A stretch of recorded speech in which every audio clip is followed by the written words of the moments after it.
Hello, hello. No intro today. No intro today with music, but I'm here, as is Enzo. There he is. And I Hello. just want to say hello to a few in the now. Banshee's gone out for the day. It's hot where she is, and it's hot here too. I'm not sure what the temperature is going to be where I am today, but probably in the high 20s, very high 20s. Carla, hello, my dear. I don't know if you can hear me. You're welcome to pop in if you want to. We're always happy for you to pop in and say hello. And you too, Jonathan, if you wanted to. Jonathan could even pop in. I haven't spoken to you for ages, Jonathan. Actually, what I might do, Enzo, where are we? Oh, that's it. Invite. Why can't I? Oh, there we go. I'm working it out, Jonathan. If you're here and you can hear me, Carla as well, I've just put the link to the live there. If you want to click on it, come in on and say hello and give us your thoughts on the comet or the aliens coming to take us. And there's Lewis told me to. I had been sharing out a couple of videos, Lewis, and I was going to ask you about those two, Enzo, because I'm sure you've seen it. So we'll get to that in a minute. The space monster. Yeah. Space monster on a rock.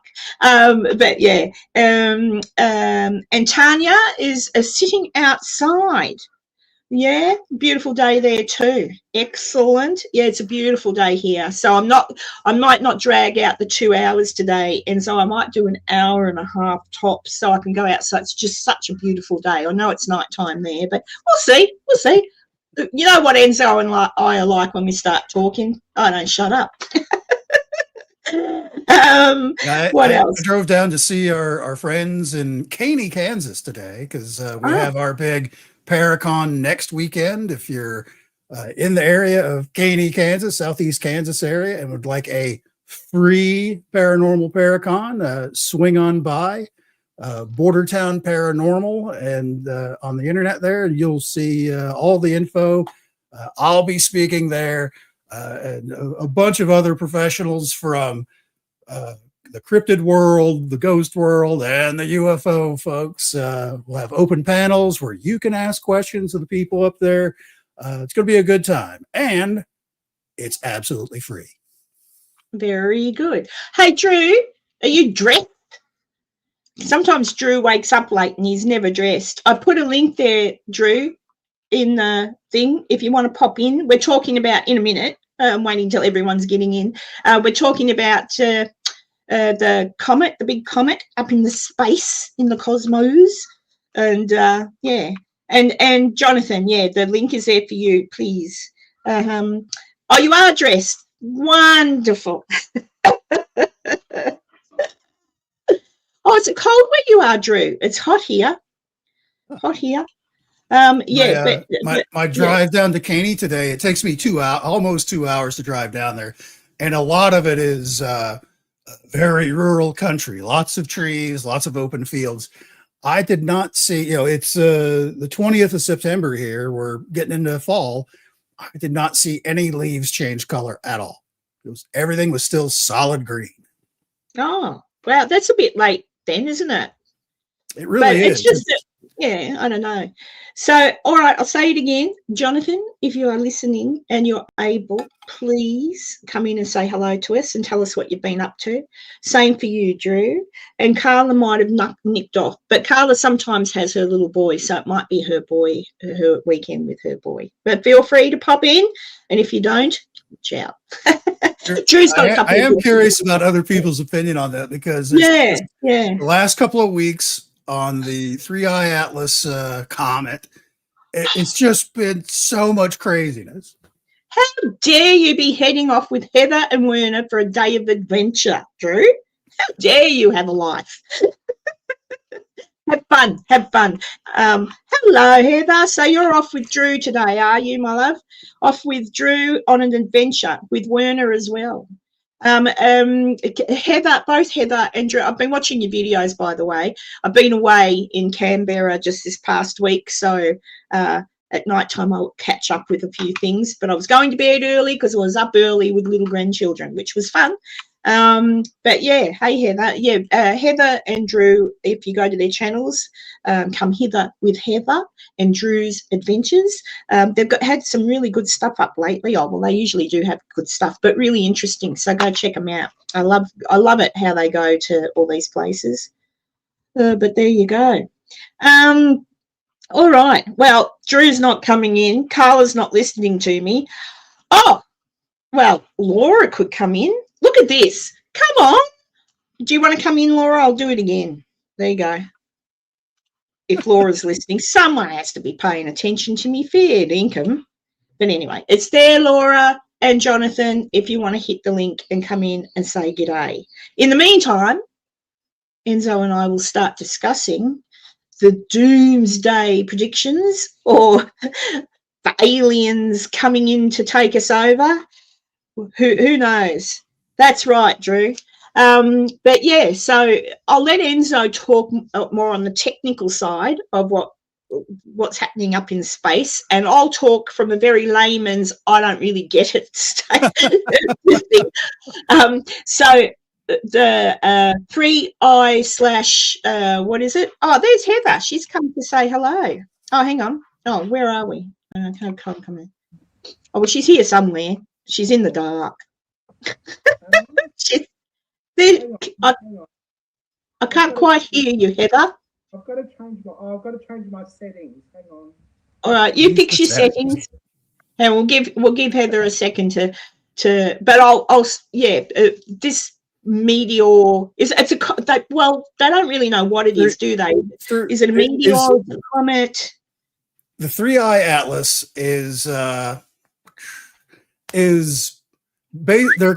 they're classifying it as a comet in lack of anything else, because if it's an asteroid, which means it's just a plain rock, it's just going to whip through space and there won't be a tail, you won't see off gassing, it won't so that's stuff like that.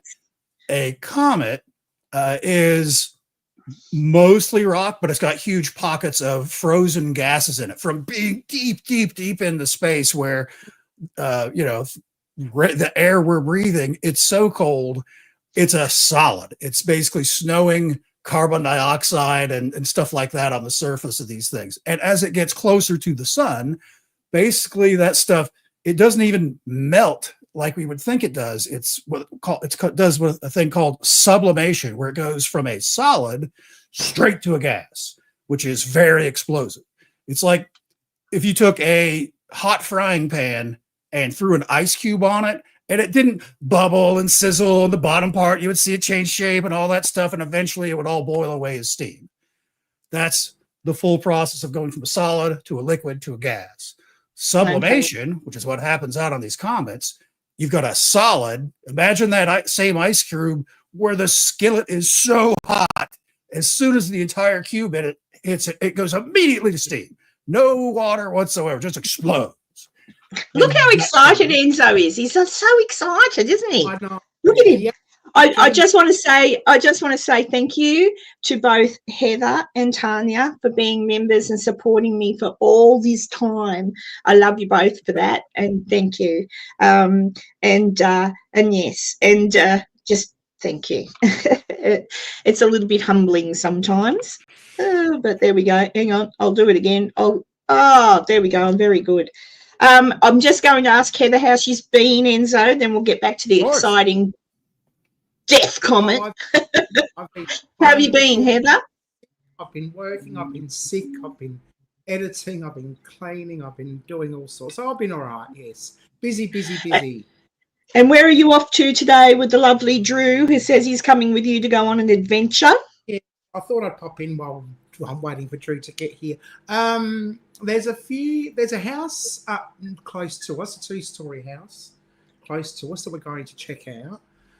There's an office block down south of the city of Adelaide, which has a fence around it, which we want to check out. And for that, I don't know if we've got any Adelaideans in the chat outside of Drew. Where's Banshee? Where are you, Banshee? Banshee's Western Australia. Oh, okay. But then there's a road called Paynham Road that's got a few interesting places that we want to go have a look at. So we'll see what happens. None of it might even work out. We might but it's worth it. Like, yeah. Do you think, is it cold there today? Is it going to be a nice day for you to do it? I've got a T-shirt, I've got a Spencer, I've got a jumper, and I've got a vest. It's absolutely freezing today. Well, it's sunny and warm here already. I'm not sure what the temperature, it was 28 here yesterday, but I was in Canberra yesterday and it was 16, like it was cold. All week in Canberra it's been cold. Beautiful days when the sun comes out, but still cold. And then, of course, I get off the plane last night. It's still warm from yesterday. I come in and the air conditioner's on. And I'm like, it's kind of weird, but it's warm here again today. So there you go. All that fluff and stuff was live earlier this morning. She's out fishing for the first time in goodness knows how long. And it was 28 out on the water. Yeah, so it's beautiful weather starting up here in sunny Queensland, Australia. So, Heather, have you heard about this? I was just going to say, I don't know if you've been watching the news or if you've seen the thing about the comet 3I / what is it? 3I Atlas, the 3I thing. It's the third interstellar object to enter our solar system. It's not from our own solar system like regular old comets, which if you imagine, your grade school model of the solar system. I think everybody on the screen now remembers when Pluto was that outermost planet, and then it got demoted a number of years ago. I still think Pluto's a planet.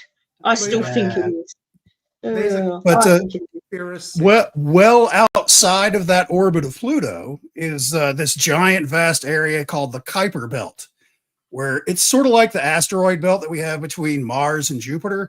But this is like really big stuff that wasn't quite enough to get thrown out of the solar system and go someplace else. So it just kind of hangs out on the edge. It's the last remnants of these giant bodies. And occasionally, because of collisions that happen out there, or possibly even other stars getting close enough where it perturbs their orbits, because they're all spinning around the sun just like everything else, they'll lose their orbit and they'll fall in towards the center of the solar system. And that's what a comet is. It's one of those that's been knocked out of orbit. So 3I, what's it called, is actually immigrating. It's migrating from another solar system. But I keep worrying. This is my layman's thing, right? I think it's just a comet, but other people say it's a spaceship, a mothership in disguise as a comet. And it's going to come either to Mars and do something, or it might even come here to Earth. I'm like, oh, geez. And because it keeps going, they said it's been glowing green. Now it's glowing red. Well, it was red, kind of bluish. Now it is green. And what it is as the comet gets closer to the sun, as we mentioned before, when I was all animated, all of those solids, gases on the surface of it, they basically start melting off. And the closer it gets, the hotter it gets, which means more of that stuff starts blasting off of the surface. And that's what creates the tail that we see on a comet. Those fantastic pictures over the years of this long, stringy tail. Those are those frozen gases that sublimated and or got shot off into space off of the surface of the comet itself. Now, and there are certain markers like bring you in the shower. Okay, we're all going to shower with Banshee time. In this case, it would be a meteor shower with a conversation. But the link, let's all watch. Yeah. Oh, the camera Banshee. But it is interesting, like, because I've been watching when they talked about it, and there's a magnitude of people. You've got scientists clashing with different ideas on what it is. I've heard rumours that, which I asked Enzo about, and he can explain that in a moment. A group shower, says Tanya. I heard someone say that by monitoring it, and what's the word for where they figure out what's it's made of? There's a word for it, but anyway, figuring out what it's made of. The other comet that's come in, which is Swan, I want to say, is it Swan? The name of it? The other thing is, like, 3i Atlas was only discovered this past July.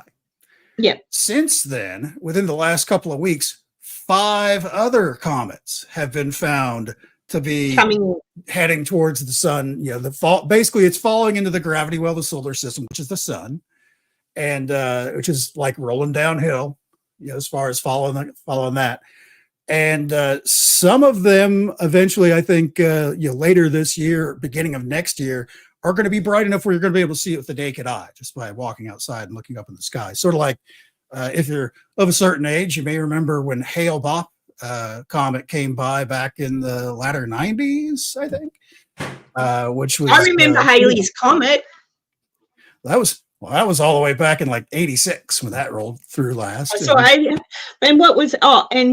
saw Halley's Comet, and I saw something Russian back in the 70s. What was it that come through? Was it Sputnik or I don't know, something? Probably the space station Mir when it crashed to Earth, because it actually parts of it did hit Australia when it crashed. Yeah, I saw that. Yeah. So I remember that, but I'm my concern is, are any of them, do you think, going to hit the planet? Are we doomed? Are we all going to burn up like the dinosaurs? No, we're going to be fine. Actually, as far as the 3i Atlas goes, it's going to get fairly close to Mars here in about 3 weeks, beginning part of October, and it's still going to be. And you'll see this distance used in all the articles, and I'll explain what it is. It'll be when it's closest approach to Mars, it'll be about half an astronomical unit away. What's an astronomical unit? An astronomical unit is just a generic placeholder because it's better than doing out kajillions of kilometers and stuff like that. Basically, one astronomic unit is the average distance from the Earth to the sun. Oh, that's a long way. It is a long way. Oh, I just went the other day. It's not that far. No wonder you were so hot. You were by the sun. Yeah. Got a bit of sunburn. Oh gosh. So in a couple of weeks it'll be approaching Mars. You'll be passing by Mars. Mars is safe. Mars isn't going to get hit or anything like that. And then, because of the position of our planets, because we're all orbiting around the sun, its closest approach to Earth, it'll be on the opposite side of the sun. So there's going to be here in about like the second, third week of October, or it's going to be so close to the sun from our perspective, it'll be behind it because it's moving behind the sun from our. I wondered what you were going to do then with that hand. Well, hi, Erwin. Hi. Yeah, I realise it's going to be far away. I suppose where people are frightened is, oh, what if it really is an alien spaceship? And the reason they're saying that, which is what Enzo might be able to explain, is they're saying the way it's moving is not normal. That's why they're all confused. It's not. Well, that's not exactly true. It's moving as predicted, although it's fast. It's going super fast, so much so that it's the fastest moving object ever recorded in our solar system. Mm-hmm. I'm sure over the billions of years, there's probably been something going faster, but this is the first one that people have seen and have been able to annotate. Let me get down its speed here just to put it in perspective. It is moving really, really fast. Well, the last I heard, they said it was moving. It wasn't kilometers. I'm pretty sure they said miles, but 130 miles per hour. Is that right? 130,000 per hour. It's 130,000 miles per hour, which is 210,000 kilometers per hour. An hour? An hour. Whoo! It's almost as fast as Superman. Almost. If it spins around Almost. the Earth, it'll make time go backwards. Yeah, that could be good. Yes, hello, Erwin. G'day, mate. But yeah, I just find it really, really fascinating, and really like how people can get drawn into the you know, the, oh, what if it's an alien spaceship? Well, let's just assume for a minute it might be, which I doubt. But if it were, oh well, come on, quick. What are you up to? What are you doing? Are you close to Mars? Does Elon need to be concerned, or are you going to help Elon out by hopping onto Mars and doing something with its atmosphere? But as Enzo pointed out to me, if the comet did hit Mars, like crash into Mars, basically, well, not destroy it, but destroy the atmosphere. It'd be like a big dust ball. It's already dusty, right. Enzo told me. So I did some quick math. 210,000 kilometers per hour. If this makes it easier to understand, that's about 58 kilometers per second. I can't even, I don't know about you, I can't even fathom that.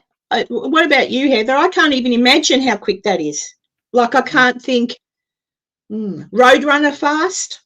Way fast. Certainly not Wile E. Coyote fast. Definitely Roadrunner fast. But anyway, if it is an alien spaceship, there's no way we're going to find out, because they're obviously smarter than we are. We can only get, where have we been? Mars and the moon. That's it. That's it.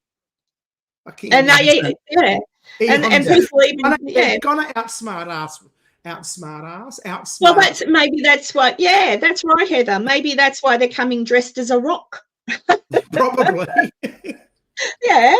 I mean, I've watched Star Trek enough. I know what the aliens can get up to. There were some episodes of Star Trek where there were aliens living inside a giant asteroid, and they thought that was the whole world. You know, it could be. That's the other strange thing about it, because of that cloud of debris that gets sublimated off its surface as it approaches the sun. It forms the nucleus, or a corona, kind of around the center. So we don't really know exactly how big it is, which it could range anywhere from 5 to 20 kilometers wide. We're just not sure. Yeah. But either way, well, we don't find out. Yeah. Well, I heard someone refer to it as 7.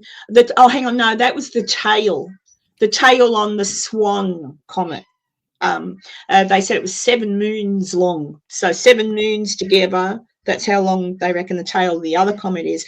But it's more concerning that all of these comets, so there's 6 at the minute, I think. And if anybody wants, just while I remember to mention it, in the description for this live, I put 2 links. One is a real-time tracking of the comet, and the other is a similar thing which explains more about the comet. So, Erwin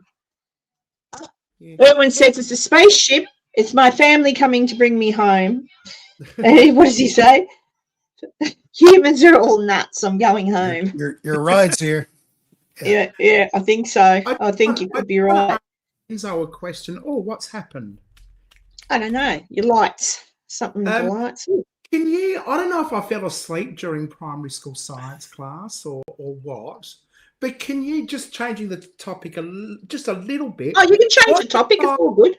What defines a solar system? I don't think I ever knew that or learned that. And if I did, I was probably asleep, like I said. Well, a solar system would be basically a star in the middle and all the planets that orbit around that star. In our case, we have our sun. Then we have Mercury, Venus, Earth, Mars, Jupiter, Saturn, Neptune, and then Uranus, or maybe I got those backwards. Uranus. And used to be Pluto. But that's what makes a solar system, where basically every star you see in the sky probably has some kind of planets orbiting it, just like we have here. Oh, every star, or just big ones? Is a sun. Every star. Most of them. I'm sure there's some where maybe no stars occurred, because some stars are really big and super violent, so it wouldn't form planets around it as when it was originally formed. So But it also, there may be some that don't have any stars, but if also, or But then ENZO, all the yeah. our stars die, that means our sun's going to die as well. Yeah, there will. yeah, about 20, 30 million years. Oh, well, That's all the time we have left. That's all the time we have left is 20, 30 million. I see you. Has anyone Yeah. in history witnessed or written down a star dying? Like, has anyone actually, like the monks or someone or anyone in past times, did they ever write down, saw this thing that died Sure. and back or something like that? I don't know. There's been a few over the years. There's some monks. Aren't they called a supernova when a star turns into a sun? There's nova, there's supernova, there's extra super, extra large nova. There's basically when a star explodes, that's the end of its life. There have been notations throughout the years. There was, I want to say it was like in the 14 or 1500s, some observations made in what's the word? Wherever the monks live, the castle or whatever it was. They were where that was their thing, is they would sit there all night and just observe like the stars and the moon. And they had some crazy stuff to say about the moon, where observed a star that seemed to hit the moon, and then there was a bright red flash. When it hit, basically they saw an asteroid impact and stuff like that. They also described some super weird stuff like seeing clouds on the moon and glowing things that would last like a couple of days, like giant parts of the moon that would like glow this kind of weird red color. Yeah. Very strange. Yeah, interesting. Yeah, I've often thought that, like, if anyone's going to document something from that time or from history, it would be the monks or someone who was, an observer of the world around them, but didn't really, get to do a lot outside of their own lives. Yeah. Or a sailor. Yeah, sailor, yes. Lighthouse keeper or lightboat keeper. Yeah. Well, and that was the thing, is pre-electricity, the sky was like your television, where you had nothing. If it was nighttime, you got nothing else going on. You can either stare at the fire or stare up at the sky. That's right. Make babies, make a fire, or stare at the sky. Or drink rum. Yeah, drink rum. Anyway, I'm going to get going. Thank you, Karen. Thanks, Enzo. Thank you. Have glad fun. to be able to come in for a couple of minutes. Yeah, good on you, Drew. And be careful, obviously. Look out for homeless people that might attack. Yep. Homeless people attack. Also, that could be a movie. Watch out for anyone that would attack. Yeah. Well, watch out for anyone. Probably, actually, homeless people would be in up for a chat. Yeah. Often they're the most kindest people. They're just whatever's going on has got them exactly. Spot, Yeah. Yep. Yes. All right. Well, as you're popping out, Jonathan's popping in. I love you guys. Be careful today. See you. Oh, there he is. Jonathan! You've met Jonathan before, haven't you? I don't know that we've met. Have we chatted? I don't recall. I don't know. Because I know I've been on Jonathan's show. He was kind enough to have me on his Sunday night, because Jonathan has a Sunday night show where he invites on lots of different guests to talk. So one time I was a guest. We worked out we had the same cookbook. Yeah, literally the same cookbook. Yeah. The Mayberry cookbook. Oh. Aunt B's cookbook. Yeah. Hi, Big Ben. And how are your kittens going, Jonathan? They're doing pretty good. Yeah, he had lots of little kittens. Yes. And Jonathan knows my favorite word for him to say is vehicle. A vehicle. I don't know what it is about that word, vehicle. I wish I had a southern accent. I reckon it's awesome. I love a southern accent. That was the one thing I enjoyed about being in that area, just listening to everybody, men and women, just listening to them talk. But some people have that really strong, like Jonathan, that really strong southern accent. It's just something warm and fuzzy about it. I don't know. So what do you reckon, Jonathan? What have you seen anything on the on the comets and whatnots. I didn't know anything was going on till y'all just Oh, mentioned it. Well, there you go. You're lucky. Oh, well, I didn't. As I say, I just thought it was very interesting that all of this stuff is happening. Sort of, it's just weird that there's so many comets. Yeah. I mean, it's 6 in total, isn't it? Enzo, 6. So far. As I hold up 5 fingers. That's 6. right. 6. Six. The only one I remember is the Hale-Bopp comet. Yeah. We were talking about that. That was pretty spectacular if you got a chance to see that one. That's the only one I can remember. The rest of them I don't remember too much about. So. And curiously, and because honestly, anytime there's a big comet that comes around, there's always some jackhole that says, there's a flying saucer in it. There's aliens are coming on it. All of that nonsense. Now, why do the jackasses have a southern accent, Enzo? Did you notice that, Jonathan? It's a space vehicle. But if you recall from the Hale-Bopp comet, that's where we had folks that were so convinced that there was a spaceship that was coming to pick them up. Yeah. That's right. Self-deleted. The Heaven's Gate cult there in California, where that was their thing, was the whole time that the spaceship's coming to get us, boys, any of these days. And here comes Hale-Bopp, and somebody calls into Art Bell. It's like, I think I can see a ship in the back of the and again, so their accent, no, sorry, that's just how I do it. But it's and then it turned into this thing where that creepy what was his name? Applewhite. He had those crazy eyes. He's like, they're coming to take us home. And they all put on their fancy blue Nikes and covered themselves with a sheet and drank their special brew and were gone. Yeah. You know? Oh, they're not up into space. Happy birthday, Ben. Big Ben. Happy birthday to you. There you go. Yeah, I would. The other thing I wanted to talk about, and I reckon I'll find it in a second, but Nerd Report, my friend Lewis, had found footage in, I'll bring it up in a minute, not Peru, Panama? Panama. Yeah, it was Panama. In Panama, of a man who said he found a rock or a bit of a meteor or something. Now, I'm not 100% on this, but Lewis has been covering it.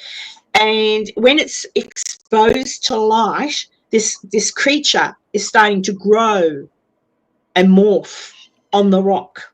And it's getting bigger and bigger to the point where he thinks he should drive it out of town and destroy it. And he's been showing footage of it. I'll see if I can find it. I know Lewis won't mind if I hang on a second. Lewis.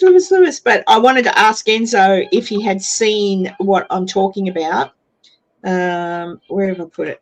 Nerd Report. Have you seen any of it, Enzo? I have. I personally was kind of out as soon as I saw the meteor and the impact area, which was a shovel full of dirt taken out of the ground with lighter fluid spread on it and lit on fire, with and looked very much like a silver painted potato to me when he pulled out the meteor from the fire. Hang on, let me see. I'll see if this is Lewis's channel. I'll just keep the sound off so I don't get. But that's it there. Can you see it? Like, it's just really, what did I do with it? It's just really weird looking. The comparisons that have been made is it looks sort of like the Venom character from the Marvel movies and such, where I was thinking more along the lines. Does anybody remember the movie Evolution with David Duchovny, where the meteor lands in and it's like a cave, and it had stuff like this growing, and then I can't remember, dinosaurs and all sorts came out of it. That was a funny movie. If you haven't seen it. It was one of the, I think it was one of the Creep Show movies or something like that, where Stephen King was the hillbilly farmer that finds a meteor that crashed on his property, and he cracks it open. There's like a little blob thing in it, and he touches this meteor shit, and it basically grass and plants start growing on everything. Everything the stuff touches starts growing. Right, yeah. Plants. Yeah. Well, it's similar in that movie Evolution.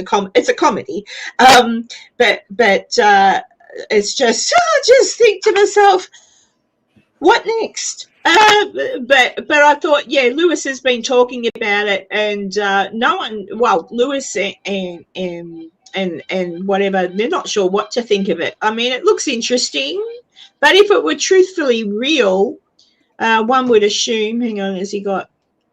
Every government in the world would have swooped in and grabbed it by now. Oh, yeah. Instead of this kid running around Panama shooting these videos. Yeah, but I did share Lewis's videos on my post. So if you're interested to get a proper look at what Lewis is talking about, it's just really interesting. Oh, what's happened, Banshee? Isn't it a bit too soon to get a new dog? I don't know. Poor Banshee's puppy. Never mind. But yeah, sorry to hear that, actually, Banshee. Never nice when you lose a pet. But yeah, it's very interesting the things that people come up with, and nowadays with AI, like that to me looks like, yeah, he might have made it. But then I don't even know if there's a whole lot of AI involved with that. One of the early ones where it was still small, because that's the gimmick, is he puts out a video every couple of days, and every time it's a little bit bigger and a little bit bigger. Well, isn't that the blog? Right, it's exactly the blog. But in one of the earlier ones where you could see there's something moving on it, and honestly, to me it kind of looked like one of those crabs that not fiddler crab. What the hell is it? The ones that live in the shell you can buy at the pet store. A hermit crab. Yeah, that's what it looked like to me. It was like a hermit crab, where it had just like the little parts kind of moving around outside of its shell. Or is it an alien? And if it was, let's just for a minute entertain the idea that it is an alien thing growing. Let's entertain that for a second. Why would you kill it? What makes you think it's dangerous? It might only grow to be this big, and it might be cute as with big eyes that develop, and you could have a new pet. You could be selling. According to the documentaries, they only eat Reese's Pieces. Does anyone remember that movie Critters? The Critters. Oh, yeah. Oh, I love that movie. The first Critters, because in the first Critters, Billy Zane is in that, and he's on a haystack with a girl in the barn, and he gets killed. In every movie in the 90s. He was, wasn't he? But I enjoyed the movie Critters. It was around the same time, wasn't it, as the Gremlins? I think so. But yeah, I enjoyed that movie. But look, I just mean, if this, let's just say, entertain the idea that the footage and the guy and the story is true, you'd be shouting out, hey, somebody, but you'd have to be careful who you went to. If you went to the government, they'd probably, boom, take it and call you a nut job. So you'd have to go. They would certainly take it. Then they would call you a nut job and say you made it all up.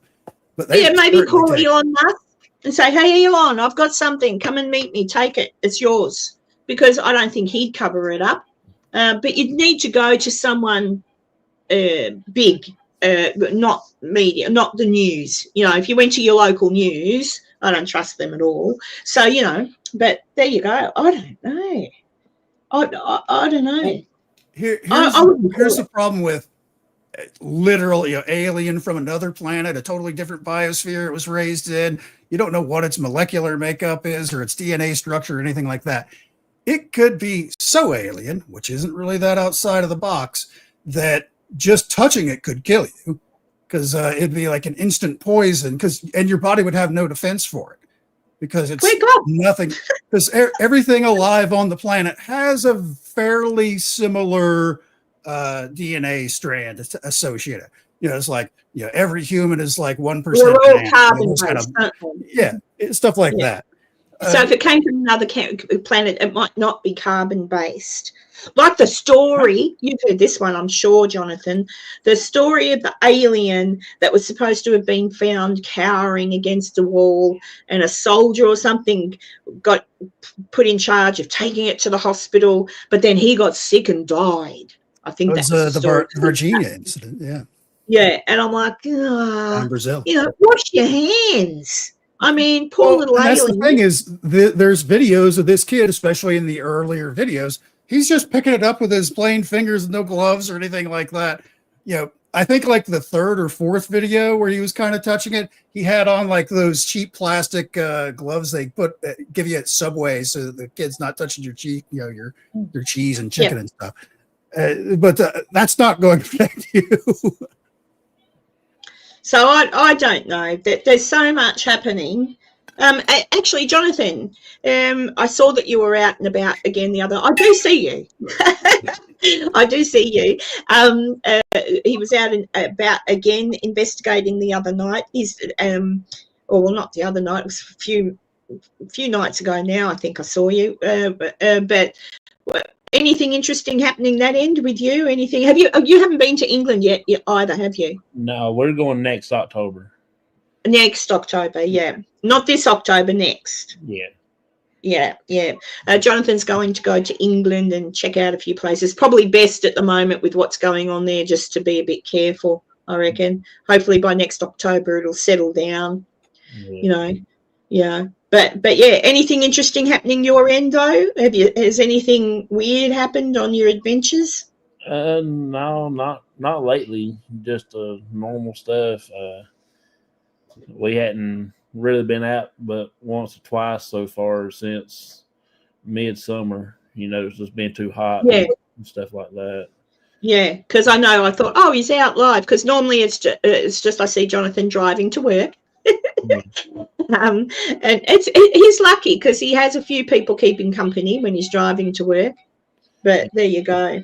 So cool. And who have you got coming up tomorrow night? Hang on, I saw your post, but you've got who's on your show tomorrow? I can't think of who it is now. Well, it's all right. Just go to Jonathan's channel because he does, and Jonathan's really good at interviewing.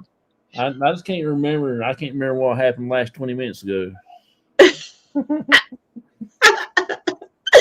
I'm kind of the same way, especially with names. Somebody could like enter if it didn't say Jonathan down there on the corner of your screen, I'm like, who's this guy? I forget. You know what? I'm a bit concerned about my mental health. While I was in Canberra. So are we. While I was in Canberra, I went for a walk with my daughter-in-law and the baby was in its stroller, right? So we went for a 2.5 kilometre walk one way and a 2.5, so nearly a 5 kilometre walk. That was easy. Halfway we stopped at a coffee shop and we had a coffee and I had some breakfast and we walked home, right? So there was me, the daughter-in-law, the baby in the stroller. A couple of days later, I was going, my grandson, we decided we'll keep him home from daycare, just me and him, some one-on-one time. And I'm sitting in the lounge with my son and my daughter-in-law, and I'm like, did he actually walk all the way the other day? I said, did he walk? Do I need to take the pram in case he gets tired? Because, like, he must have walked all the way the other way. Like, we had only the pram. And they're both looking at me, and they said, he didn't come with us on the walk. He was at daycare. And I went, why am I thinking he was with us on the walk? I'm like, oh, my Lord, is this what Alzheimer's is? And I said, oh, my goodness. And then simple things like I started to call my granddaughter, Daisy. She's only 8 months old. Rosie kept coming out of my mouth. I'm like, what am I doing? What is the matter with me? And I thought, oh, this isn't good. I think I'm timelines again. Oh, I'm wondering, was I in and out of a dimension? But I thought, oh, Curious George, tail or no tail? Huh? What's got a tail or no tail? Oh, Curious George. Oh, Curious George. This is just a mention. You know how you hear about people identifying as animals? like I identify as a wolf or whatever. I felt so sad. I was walking out of a flower field. The actual animal or furries? No, not the furries, the ones that identify as an animal. So they want to be like, I'm a fox or I'm a wolf or whatever. Quite obviously there's something not right because you're not. You're actually a dodo. But I felt really bad. There was a young lass. By look, I would assume she might be 13 or 14. Walked into a flower show I was at, a flower festival yesterday in Canberra. Walked in, she had a pretend foxtail and a mask, like a pretty good mask. She may have made it herself, but it was a very good mask. And I just thought, that is so sad, because you could quite clearly see that that's what she was doing. It wasn't a costume. What government position were they applying for? Probably Prime Minister. I'm just thinking, my heart broke. I thought, you poor kid, to be that mixed up that you think you're an animal or you've got to be called, identified. I just thought, my heart broke. But she was walking in with, obviously it was her dad that she was with, but I just thought, oh, that's so sad. I don't know why I went there, sorry. It was just because I just thought, that's really sad. Poor young girl. Hopefully she'll be fine. She'll grow out of it maybe, or someone will actually get her some assistance. But there you go. Oh, yes, Daisy's a lovely name. I keep singing that, Daisy, Daisy, give me your answer, do. Does anyone remember that song? Name. Yeah. So, I don't know. I've never asked you, Jonathan, have you got children? No. No, just kittens. Yeah. Just some kittens. Yeah. How many kittens? We got 7-8 cats now. So. Wow. Our pig died, passed away back in June. Last part. You had a pet pig? Yeah, named Barnaby. Oh, who was it? What was?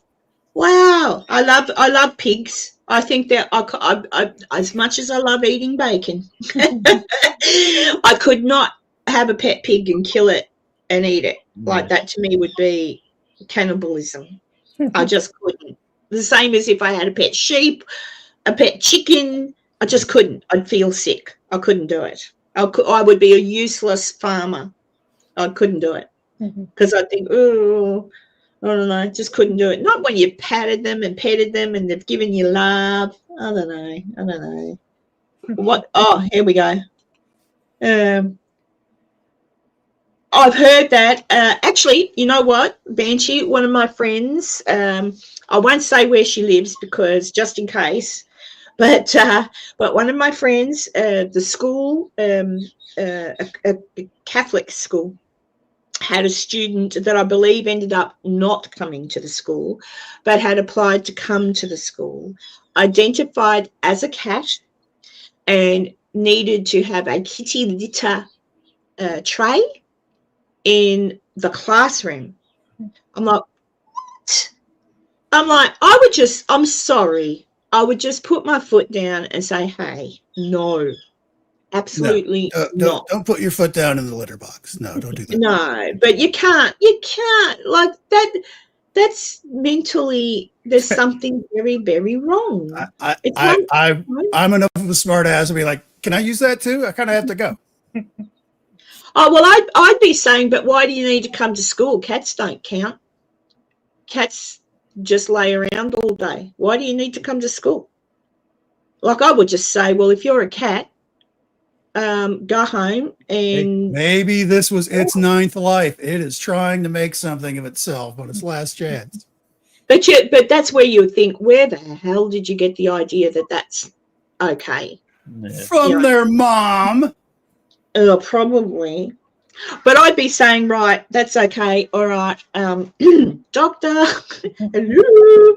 Only problem is now that sometimes when you go to doctors for help, they feed that. They like, oh. I'm like, yeah, no. That's what I'd be saying, Banshee. I'd be saying, no, no, no, no, no. Or I'd say, oh, but hang on, we might have a dog in the classroom. Cats and dogs don't get on. I don't know. It's just very sad. I feel very, very sad. And I hope one day they come good. And yeah, but I would simply just say absolutely no. You can't, it's difficult to kind of like, you can't really apply these things to kids because, you know, we were all kids at one time. One day we're like, I'm a fireman. The next day I'm a fire truck. You know, it's like you changed every few hours. Every time a new idea entered your head, you're like, oh, I want to be a spaceman. Mm-hmm. I want to be a robot. That's different. Yeah, that's different. I wanted to be Wonder Woman. I'm not. But I wanted to be, but I was a kid. I would have been, let's see, my dad was still living. So I'm maybe 8 or 9. I was wanting to dress up in a costume and be like Wonder Woman, or I dream a genie, like I wanted to be a genie. You know, that's normal imaginary play, but not when you're a teenager, not when you're 13, 14, 15. That's, no. That's a developmental issue, and definitely like, oh my goodness, what's happening in your life to make you think that you are a pussycat or a puppy dog or a chicken? I don't know. I mean, it's yeah. But anyway, that's a whole different conversation. But I just thought I'd mention it because that's the first time in public. I've heard all these stories, but that's the first time I've ever seen somebody actually doing that, and I just really felt so sad. Mind you, it was a fox that could use a phone. So pretty clever fox. But there you go. What strange things have you ever seen? Not necessarily that. What's the strangest things you've ever seen in your lifetime? Anything that comes to mind that you think of, Enzo or Jonathan? Like something you've seen and you've gone, what? Like, I don't know. That's the strangest thing I've ever seen in my lifetime, I think. I can't think of anything else strange. That was just, that was strange. I don't know. Anything, Enzo? Nothing? You all even in... Nothing like that. Not like that, no. Like I've seen things like, oh, what's that in the sky? That's odd. Or I've seen a flower and thought, oh, I've never seen... Or a bug, you know, but I've never seen a human... I saw some crazy stuff, but I can't say online.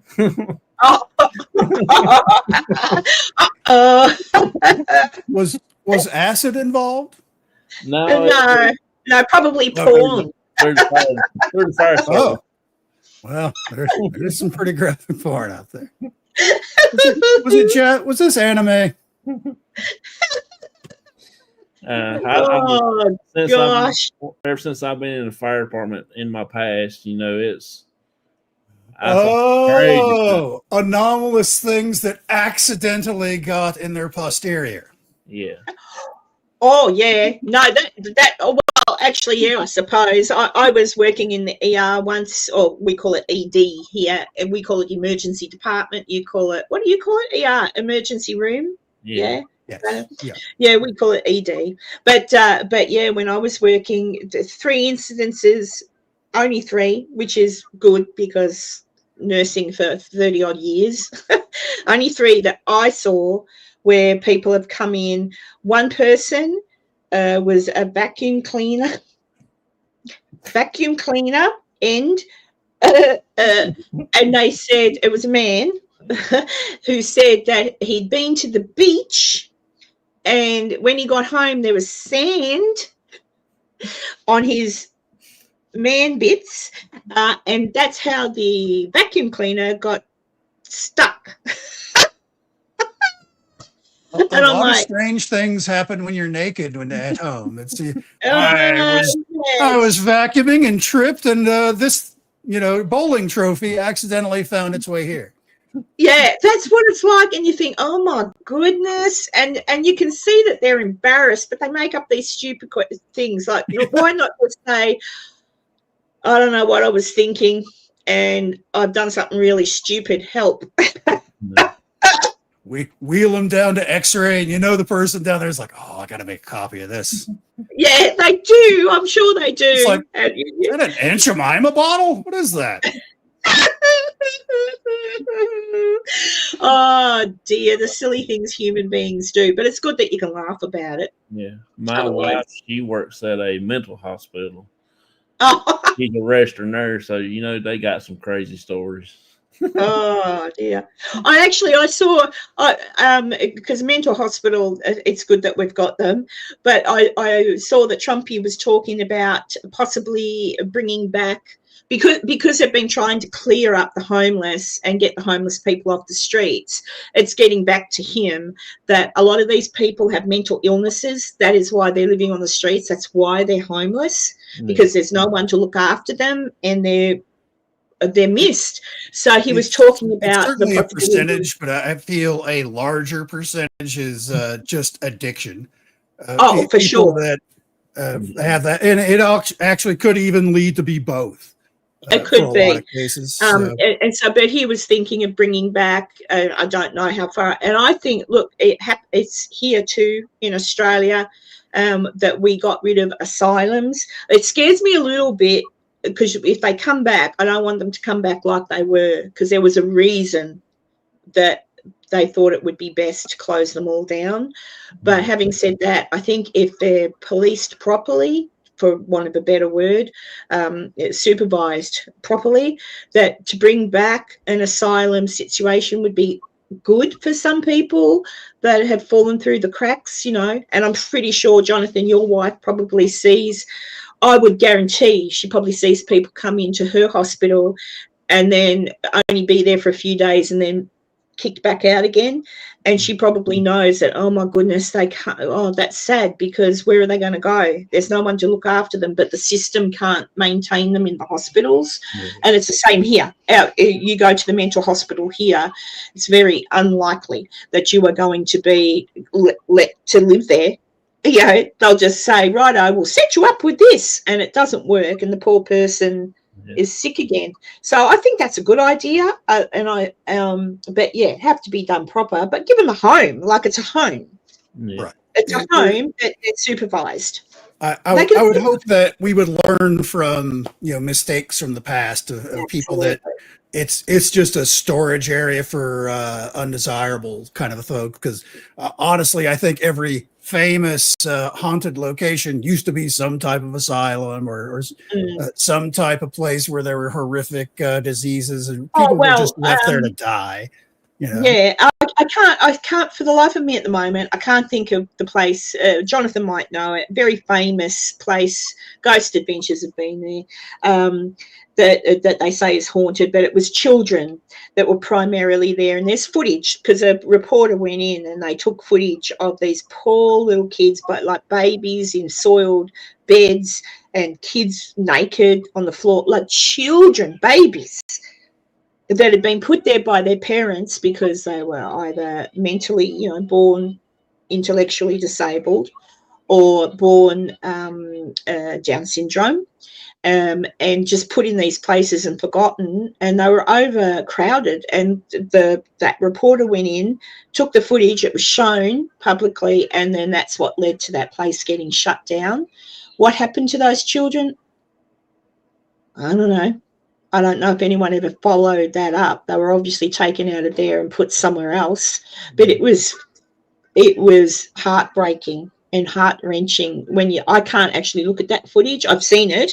I've seen bits of it, and I can't, because I'm a mum, and I think, the parents of these people, these children, probably at the time thought they were doing the right thing because they couldn't cope with the child, only to see that the child was basically tortured.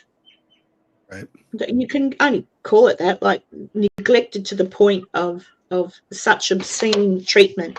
So you wonder, that's why these places may hold such terrible energy and, haunting, I don't know, energy for sure, like bad mojo for sure. But, it is sad. Yeah. I don't know. That's why when you go to some places that bad things have happened, I wonder sometimes, is it a ghost? Is it a spirit? Or is it energy that remains, this really evil energy that just remains? And I'm not too keen. I don't know. I don't know. I just think It's energy, bad mojo, and it just hangs around a place, and you can pick up on it. You know, you can feel it. So if you, yeah, I don't know. What do you reckon, Jonathan? Because you you mainly go to the bridge most times, or a cemetery, that really old cemetery. I've been to Asylum before, St. Albans here in Virginia, just probably about an hour away, hour and a half away from here. And I walked in there, and you can actually feel some crazy, creepy stuff. It's like an energy, isn't it? Yeah, and that one area in that whole building, it just makes you just like you just want to get sick on your stomach and have to walk out because it's really strong energy right there.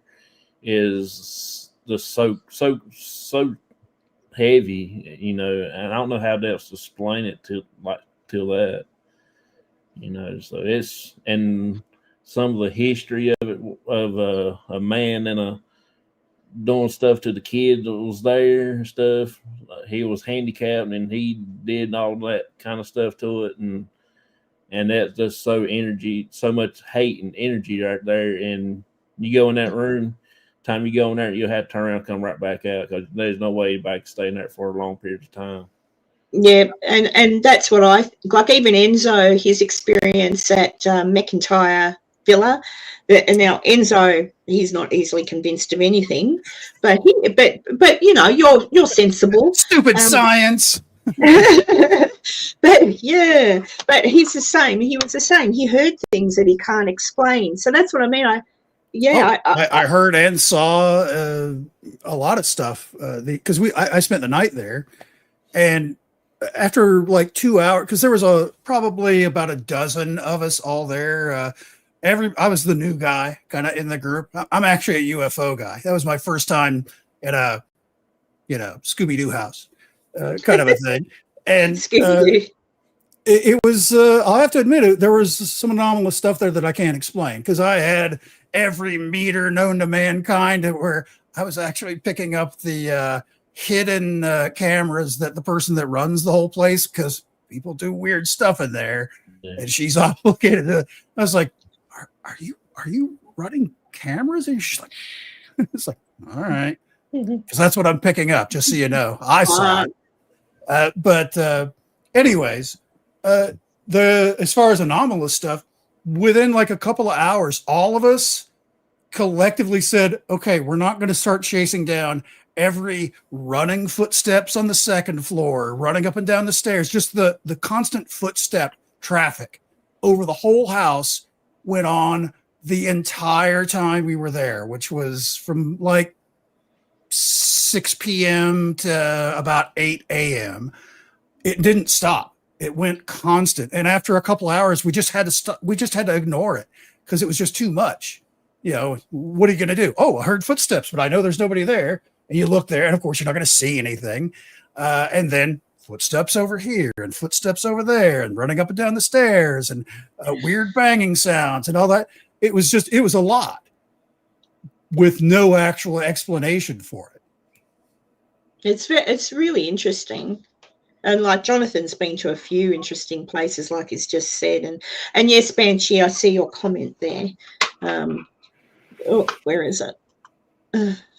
Imagine these kids that were beaten and tortured every day, stuck in a place, hell, that they didn't know. That's just it. Like little kids. It's just so, it makes me feel sick. It's just so sad, you know, little kids. You know, young teenagers, young ladies, young men, just, you know. So I am glad those places were shut down. But hello, Tea Time with Tina. Hello. But yeah, so going to haunted places, Enzo knows and Jonathan kind of knows that I'm not over it, but I kind of am over it. I've been to so many places and I can feel, like Jonathan's talking about, I can feel energy. You walk into a place and there's something about the building or that either feels a bit, ooh, this is a bit odd, or other times feels nothing, like it's just a room. And then other times you walk in and it's very comforting. Like the place, you know, the oh God, I've gone blank. Ancient Ram Inn I've spoken about this a few times. The ancient Ram Inn, oh, it's haunted and blah, blah, blah, blah. Succubus and incubus, and all I felt from that house was warmth. Like, to me, it was, wow, this is such an old building in a beautiful township. Like, the town itself is gorgeous. And I just thought, I felt nothing spooky, or there's nothing spooky. It was just like, oh, I could live here. Like, I could just make it so pretty with pretty lacy curtains and pretty country flowers in the garden. Like, that's how I felt. But yet you get other people who go there and go, ooh, bad energy, and ooh, this, and I think didn't feel it. So I think it's the individual person maybe that can pick up on certain things. Like, each person is different on what they might feel or pick up in some of these places. Yeah, what I can't explain is how you get touched and get the pinched and stuff like that. Because when I was at the bridge, I got pinched 3 times. And on the bottom? Yeah. When I came home, I checked because I felt something weird. So I looked in the mirror and I had 3 big old red whelps. Wow, on my butt cheek. That's quite the pinch. Yeah, and then I had 3 scratches on my side when I went to the clinic. That 3. I can't Wow. Or 3 horizontal. Yeah. Wow. But I can't explain it. I didn't feel it till I got to the house and I got to look, and I thought, that's something crazy. Now, Hi, Deb. for stuff like that, and just in general, because this is something that I kind of was curious about myself after my own investigations and stuff like that, is like, because I've been to other haunted locations, and nothing compared to what I was at. My first one is like the biggest one, of course, but I didn't see a whole lot of evidence there that convinced me that this was necessarily the spirit of someone that died here 80 years ago. Yeah. That there's certainly something that's either trying to communicate or is lashing out or doing things to the environment that we're able to witness. To me, that doesn't necessarily translate to a spooky ghost of a guy that died when he fell down the stairs in 1885 or something like that. It's interesting. It's because that's the thing too. We've spoken many times on my channel. I've spoken to Jonathan about it. You've got to be so careful too when you go to some of these places. I like to know something about the building, like who actually lived there, not necessarily, well, sometimes it's, well, who did live here, who did die here, like what is actually documented and true. But the stories that people tell, like, oh, so-and-so lived here and they were a witch. And I think, well, what evidence do you have that so-and-so was a witch? Because that is one story that's told, for example, about my favourite, the Sally House. There's a story there about an old woman who lived there that dealt in, witchcraft. And the old woman that they're talking about was actually a church-going lady, very quiet, kept to herself, but much loved granny. Like, she was much loved. But she went into a nursing home because she got ill, and that's when they started to rent the house out. So that's what you've got to be careful of when you go into these places. Don't listen so much to the stories about what they're telling you about people who live there. Absolutely know who built it, who did actually live there, but don't feed into the stories, because often they're untrue. Often they're completely made up. The Washoe Club, completely made up stories. Mackie Mansion, completely made up stories. So when you go into some of these places, I get a feeling of, you get a feeling of the energy and what it's like, an energy. So is it spirit? I don't know about that. But is it the building itself being able to hold on to some of the bad stuff that might have happened in it? Like what Jonathan was talking about with the room that he walked into in the asylum. I reckon somehow the building, that energy, that bad, nasty, evil energy is real, and it just lingers. It might have been something, but maybe it's the bad energy itself that lingers, I was even saying to I agree with Enzo, that. yeah, I was saying to Enzo before we started this, of late, you're seeing a lot of people talking about certain things, and you're thinking, oh my God, demons! Like, I never believed in demons. I would be the first one to say, if demons are real, come on, have a chat with me. Well, I think they might be, and they're jumping into people. And people are being really demonic. I'm seeing demons everywhere saying demonic things. I think, Jonathan, you would probably agree with this. There is certainly evil in this world. Oh, sure. That is out there, and certainly may influence people over time. I don't think it would be something that can completely take over your life if you are strong-willed enough. But if you fall under that siren spell kind of a thing of listening to it, and you're like, you're right, Yeah, like I would honestly like to put on a fox mask. Things like that. Well, it's kind of like I've always been very skeptical, and it's just of late, certainly the last 10 days, that I've gone, oh my Lord, they're horrible people. I just sent you 2 pictures on email of what we caught at the bridge. Yeah. Oh, did you? Yeah. If you want to take a look at it. Oh, I'd love to see that. First. And blah, blah, blah. Hang on, I'm just opening it up because I had my email closed. Did you send it to the Doof Doof?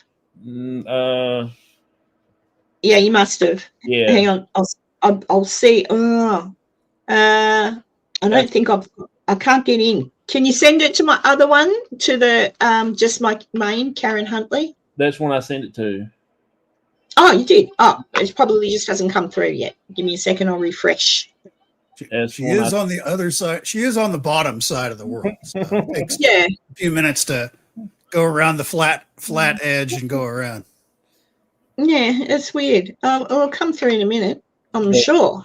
The first one is pretty wild. I mean, but as we're waiting, set up the scene. What is it that we're going to be seeing here? What are we looking at? The first one, I was actually getting out of the truck, and I had my camera facing the woods, and I was live that night. And Spirit Brothers UK, that comes in my chat a whole lot, and I was just turned around and reached into the truck and get all my other stuff filled in my pockets, my cat toys and Gizmo and all that stuff. Gizmo, I like Gizmo. And so we was getting ready to walk out to the bridge, and I just shut my truck door and started walking. And Spirit Brothers came in and said, I just took a picture of a face. And the whole time I was investigating, I was wondering what it looked like. Oh, I think you've shown me that. Try again, Jonathan, because it's not coming through. So Karen Huntley 63 at Gmail. Is that where you sent it? Yeah. Let's see. It's taken a sweet time.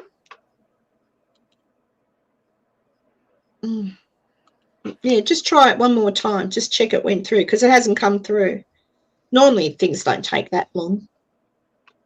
The speed of light is not as fast as you think. Well, it's usually really quick. Oh, a minute or two, but yeah. I'm staring. What'd you say that one was again? It should be Karen Huntley 63 at gmail.com.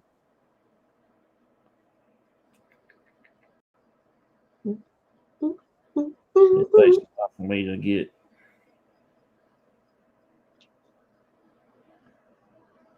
Hang on, I know what I'll do. Give me a second. Oh, Jonathan.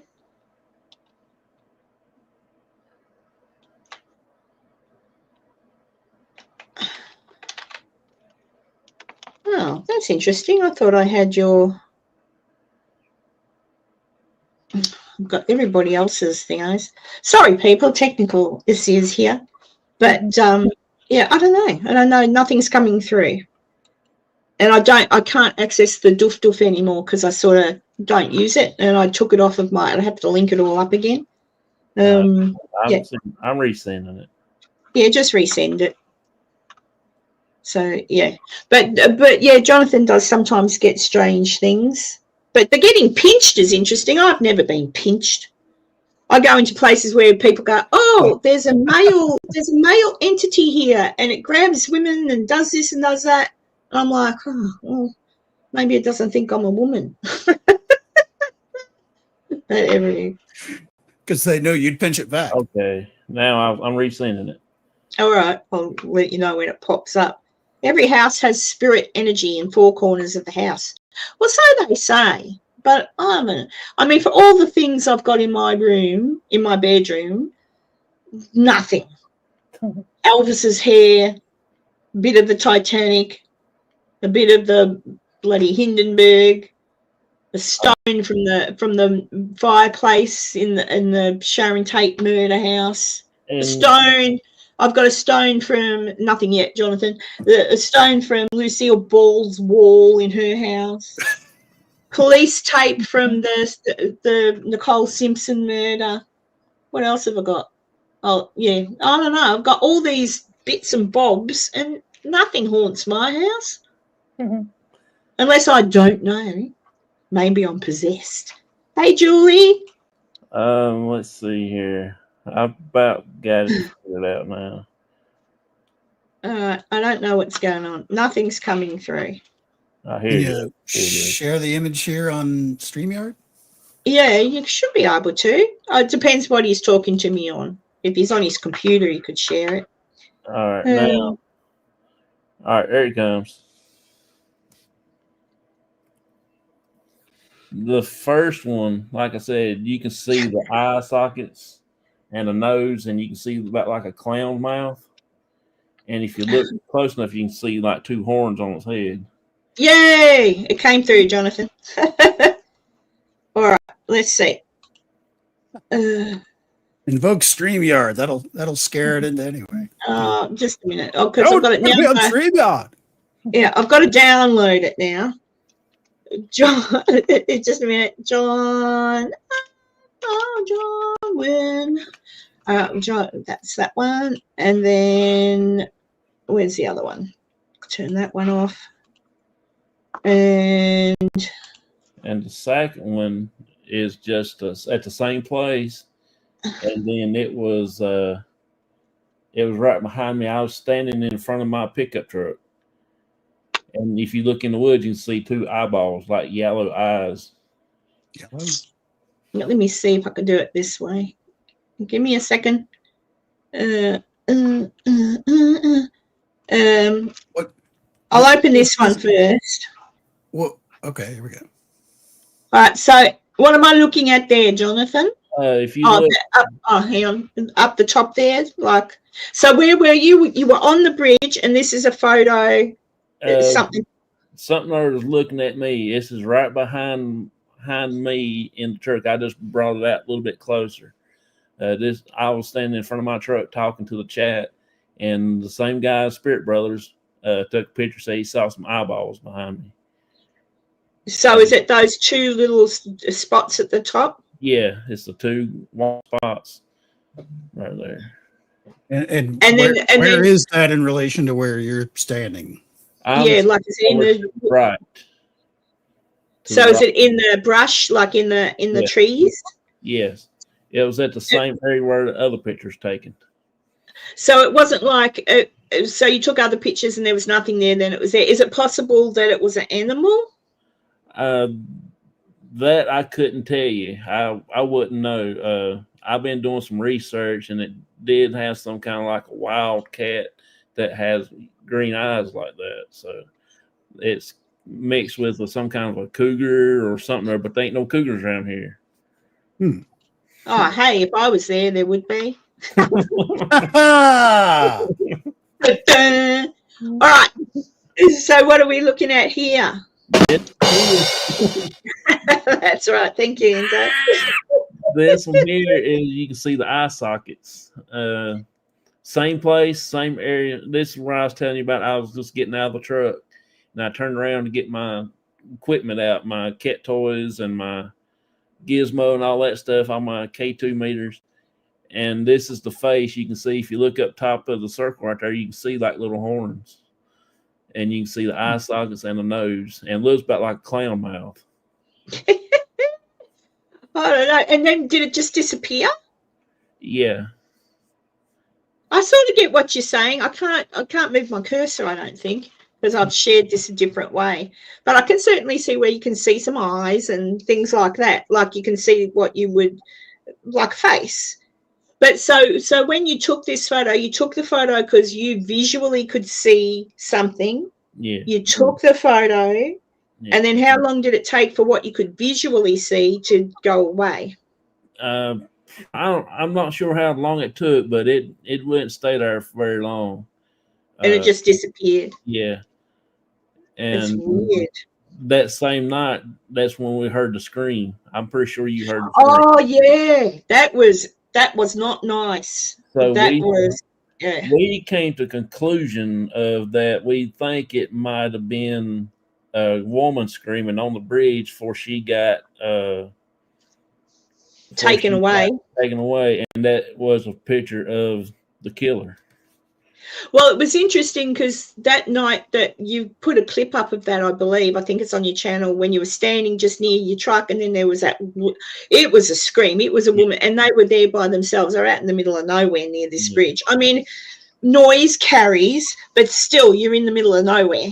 And there's this really loud scream, and it didn't sound like a bird or an animal. It sounded like a human scream. So whether or not it was people there, like played devil's advocate, so to speak, it could have been someone who knew you were there and were having a laugh at your expense. But that was it. Like, it wasn't, you'd think if it was someone being a smart ass that they would have kept doing stuff or throwing stones or something like that. But it was a blood curdling scream. It wasn't a good scream. It did it twice that night. Yeah, it was like 45 minutes to an hour apart from the second and the first scream.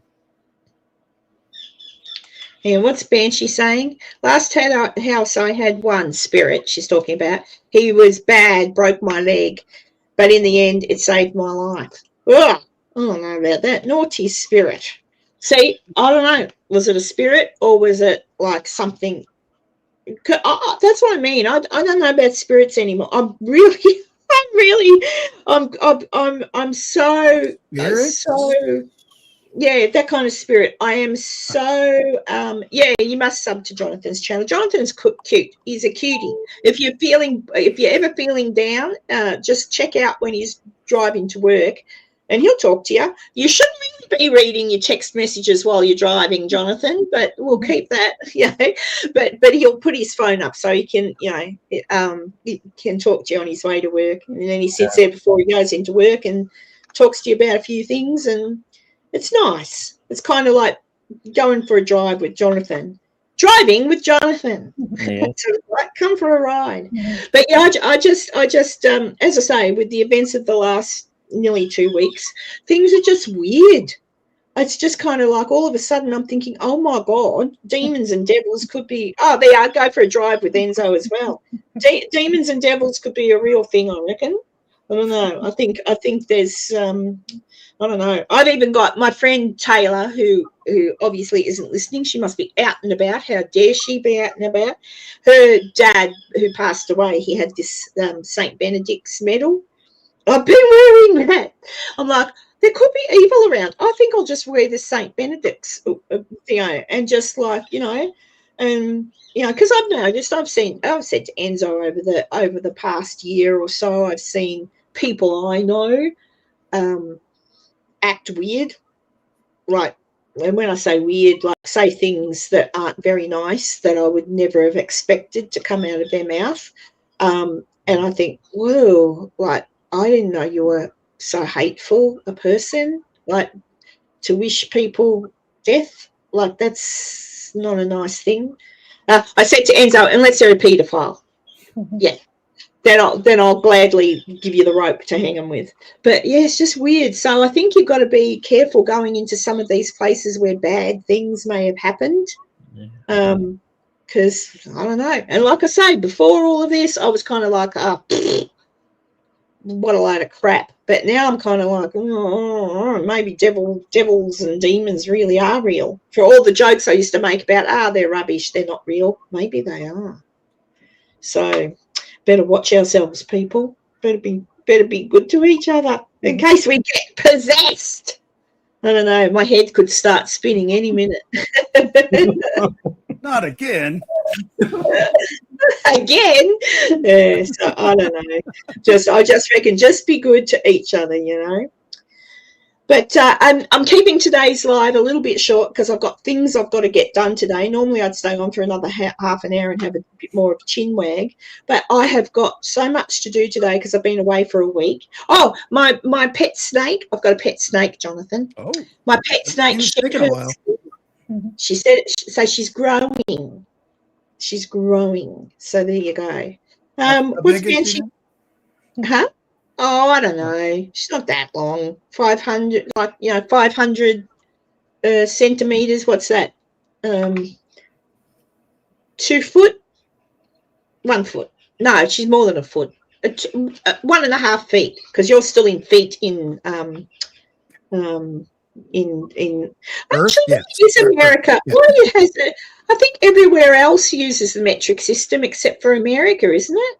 America is the holdout. Yeah, that's the only one. Yeah, I wonder why they don't just. I mean, I find feet because I grew up in the school system where I actually was still in the inches, feet, all that sort of thing. I still remember like 3 feet is basically 1 meter, and like I can still envision a foot. Like I know it's 30 centimeters.